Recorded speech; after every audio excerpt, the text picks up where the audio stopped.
Shalom, selamat pagi saudara-saudara. Kita berjumpa kembali di dalam Renungan Pagi GKJ Kemuliaan Bandung di hari Kamis 26 Juni 2025. Firman Tuhan pada pagi hari ini terambil di dalam Injil Lukas pasal 9 ayat 37 sampai dengan yang ke-43a. Dipersilakan saudara-saudara untuk mengambil waktu pribadi membaca bacaan Alkitab pagi ini. Saya akan menyampaikan renungan pagi dengan judul Teguran Kasih. Saudara-saudara, pada pagi ini kita membaca firman Tuhan yang agak mengejutkan, yaitu Tuhan Yesus tampak kesal. Ia tidak sedang berbicara dengan orang Farisi atau ahli Taurat, tetapi kepada banyak orang dan juga kepada para muridnya sendiri. Mengapa? Karena mereka tidak mampu mengusir roh jahat dari seorang anak. Tapi di balik kegagalan itu, Tuhan Yesus melihat masalah yang lebih dalam, yaitu soal ketidakpercayaan.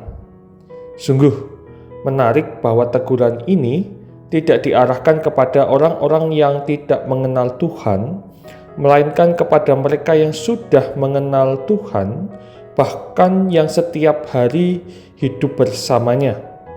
Para murid yang menyaksikan berbagai macam mukjizat masih juga ragu dan gagal mempercayakan kuasa kepada Tuhan Yesus. Makanya Tuhan Yesus pernah menegur hal yang sama sebelumnya ketika badai mengamuk di danau dan para murid ketakutan. Tuhan Yesus berkata, "Di mana kepercayaanmu?" Teguran kasih Tuhan Yesus ini juga bisa untuk kita yang hidup saat ini. Jika kita merasa sudah rutin berdoa, rajin ke gereja, aktif dalam pelayanan, tetapi tidak benar-benar percaya ketika hidup menekan dan masalah datang. Kita bisa saja tampak tanda petik beragama, namun tidak beriman. Dalam kisah Injil, justru mereka yang paling dekat dengan Tuhan Yesus secara fisik, yaitu para murid, yang paling lambat untuk percaya. Saudara-saudara, firman Tuhan pagi ini mengajak kita supaya tidak hanya tahu tentang Tuhan Yesus, tetapi benar-benar percaya kepadanya. Iman yang sejati bukan hanya bicara soal pengetahuan, tetapi tentang penyerahan diri yang penuh, kepercayaan kepada kuasa dan kasih Tuhan. Teguran Tuhan Yesus adalah tanda kasih-Nya. Ia tidak ingin kita puas hanya dengan penampilan rohani.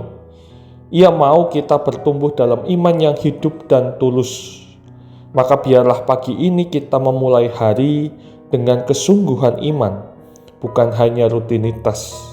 Kita belajar percaya di tengah kegagalan, percaya saat doa belum dijawab, dan percaya bahwa Tuhan Yesus sanggup menolong, bahkan ketika kita sendiri merasa tak mampu atau mustahil. Amin. Mari kita berdoa. Tuhan Yesus yang penuh kasih, kami bersyukur untuk firman-Mu hari ini, yang menegur kami dengan penuh cinta kasih, namun dengan tegas. Ampunilah kami jika selama ini kami lebih banyak hidup dalam rutinitas rohani tanpa iman yang sungguh-sungguh. Kami seperti para murid yang sering menyaksikan kebaikan-Mu, tetapi tetap mudah ragu dan takut. Tolong kami ya Tuhan agar tidak berhenti hanya pada pengetahuan tentang Engkau, tetapi melangkah dalam kepercayaan dan penyerahan yang penuh kepadamu. Ajarlah kami untuk percaya bahkan ketika kenyataan hidup terasa berat. Bangkitkan kembali iman kami yang mungkin telah melemah. Hari ini kami ingin berjalan bersama-Mu dengan kesungguhan hati. Terima kasih Tuhan, kami berdoa dan bersyukur. Amin. Saudara-saudara terkasih, selamat pagi, selamat beraktivitas. Tuhan Yesus memberkati.